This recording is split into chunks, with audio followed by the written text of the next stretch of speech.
Hello everyone, my name is William, aka the Swedish Polyglot, and in this episode I will be discussing 3 projects that I think we as language learners should pursue. The first out of these 3 projects is understanding why we as language learners do what we do.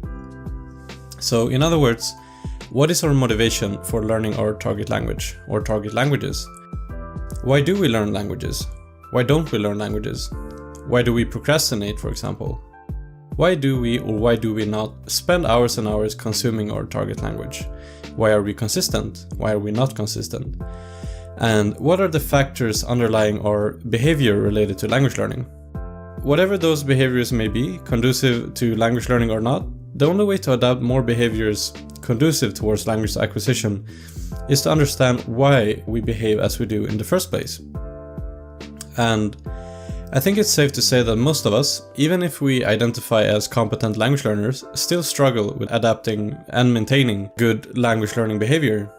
And I think this is because we all have different behaviors competing for our attention.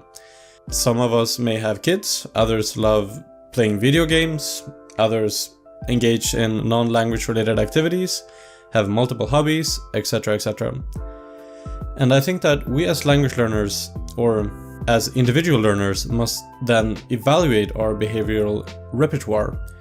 For example, what behaviors can I integrate with my language learning? i.e., what activities are compatible with my language learning?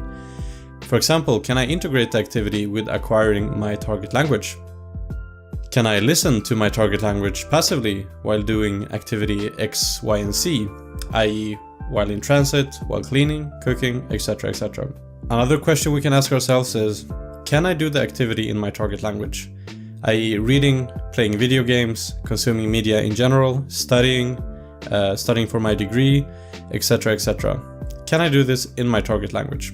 And what behaviors compete with my language learning? i.e., what activities are incompatible with my language learning?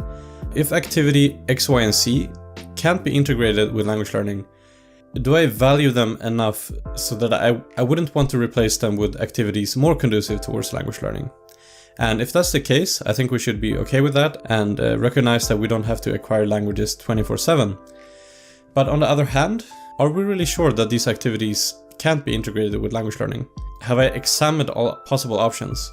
I think what limits the integration of activities with language learning is more often than not a simple matter of creativity. For example, is it possible that I could listen to something while doing this activity? And furthermore, if I can't listen at maximum volume, can I at least listen if I'm listening at a low volume? Or even if I'm just paying attention some of the time? So it doesn't have to be 100% integration. It could be to a degree that you're integrating language learning with your primary activity. And so if I can't listen while doing this, can I, for example, translate in my head while doing it? Now, this could, of course, be a bit cognitively demanding, but this is just to illustrate the point that with a bit of creativity, I think most activities can be integrated with language learning to one degree or another.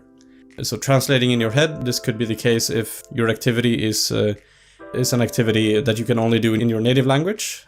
And so to illustrate the point of degrees here, if you can't translate all the time, because obviously it's cognitively demanding, can you at least translate some of the time? Maybe, for example, 1 word per sentence. For example, if you're reading a book in English. Okay, aside from describing our behavioral repertoire, also think that we want to figure out why certain behaviors are stronger, more competitive than others, and why some behaviors are weaker or less competitive than others. And why do certain behaviors seem to occur more naturally than others? Why is it hard to stay consistent with some behaviors while it's easier to stay consistent with other behaviors? So what are the factors involved here? And how can I apply these factors? How can I leverage them? And how can I design my desired behaviors so that they may outcompete my undesired behaviors? How can I, for example, design my language learning behaviors in a way that they tend to outcompete my non-language learning related activities, making them simply more attractive, more enjoyable? And a really good book on this topic is Atomic Habits by the author James Clear.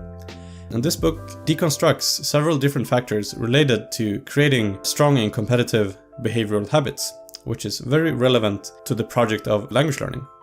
And I will go into more depth on this topic in future videos, but I will hint at an example here. So, as you may recall, as we engage in language learning, we want to make the experience as enjoyable as possible.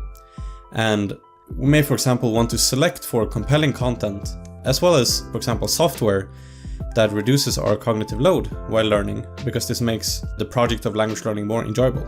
And one reason for this is that it makes the behavior of language acquisition more competitive in relation to alternative behaviors.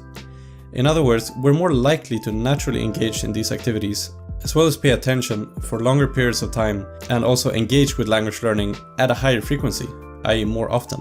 And this is because these activities pamper to our natural inclination to engage in activities that are more enjoyable. Now, obviously this is just one factor, and I would like you to imagine adding additional factors, combo multipliers if you will, in favor of your desired language learning behaviors. I don't think we should leave this up to chance. I think we should engineer our behaviors as to make them more competitive. And so, more of these factors related to creating strong and consistent language learning behavior. I will discuss these factors in future videos. Now, moving on to the second project that I think we as language learners should pursue is understanding which behaviors and mindsets we as language learners should adapt if we are to maximize our language learning. It's not enough to understand how to create strong and competitive behavioral habits. We also need to know what behaviors, as well as mindsets, to include in this behavioral repertoire.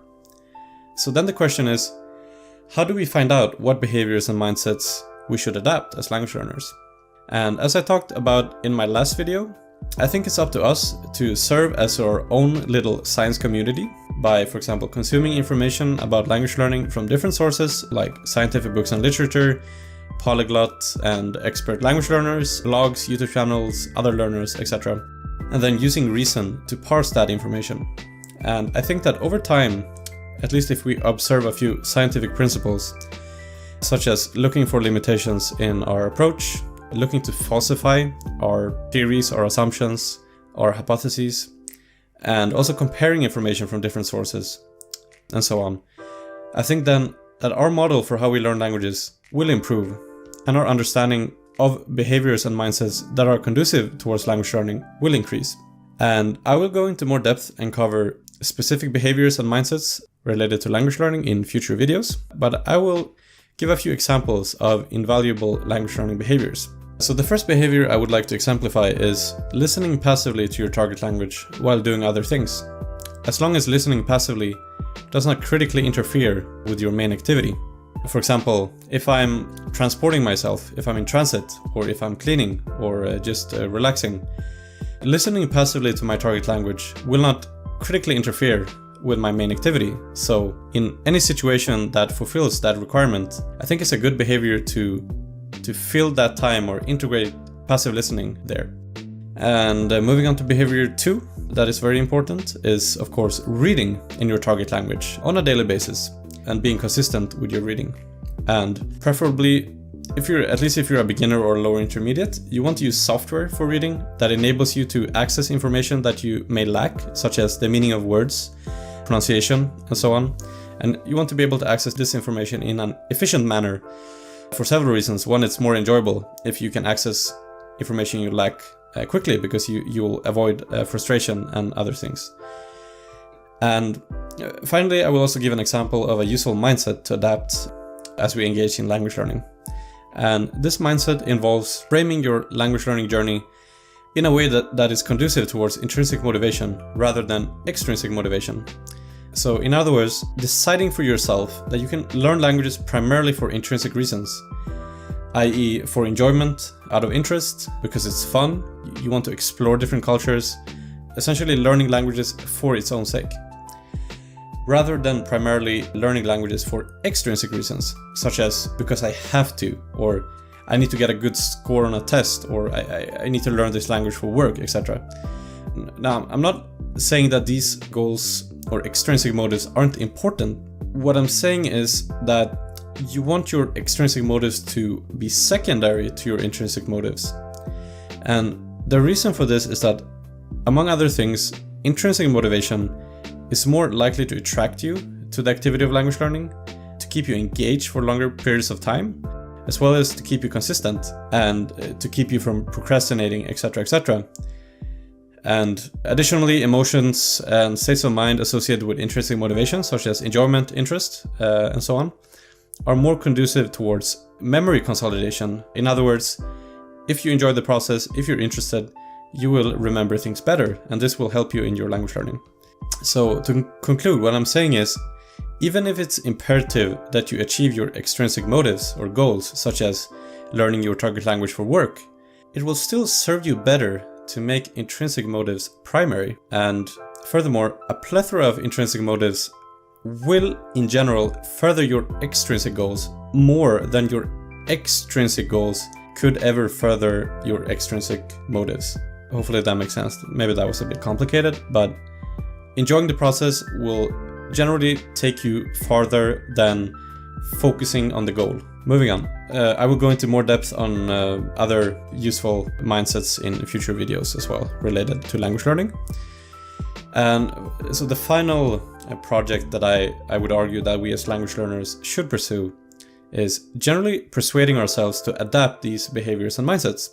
Now, this is a smaller point, but I think it's not enough to understand how to create a strong and competitive behavioral repertoire, as well as understanding what behaviors and mindsets we should include in this repertoire. I also think it's, in the end, we also need to execute and act on this knowledge. And obviously understanding how to create strong behaviors, that will help us to execute. But I think it's worth driving home that knowledge is one thing and then action is another. Knowledge may facilitate action, but nonetheless, action is necessary. So, for example, we need to persuade ourselves to follow our own advice related to what behaviors and mindsets we should adapt. And furthermore, we need to internalize these mindsets. We may know that enjoyment is important for language learning, but we really need to make it a principle. Like, I learn languages because I enjoy it, I select content that I enjoy, and that's why I learn languages. And we also need to get better at prioritizing, and we must value our desired language learning activities above other competing activities if we want to efficiently and effectively acquire multiple languages or one language or two languages. And obviously, how you prioritize here and to what extent you value your desired language learning activities, that will depend on your situation, your goals, and so on.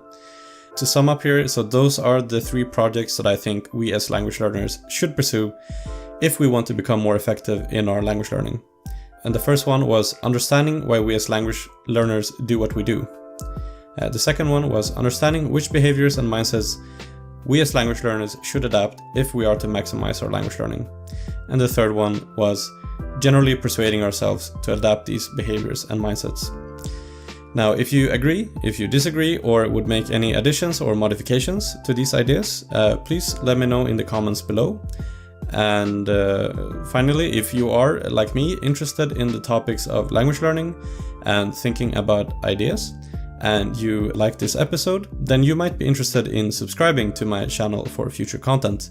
So thank you for listening, and see you in the next episode.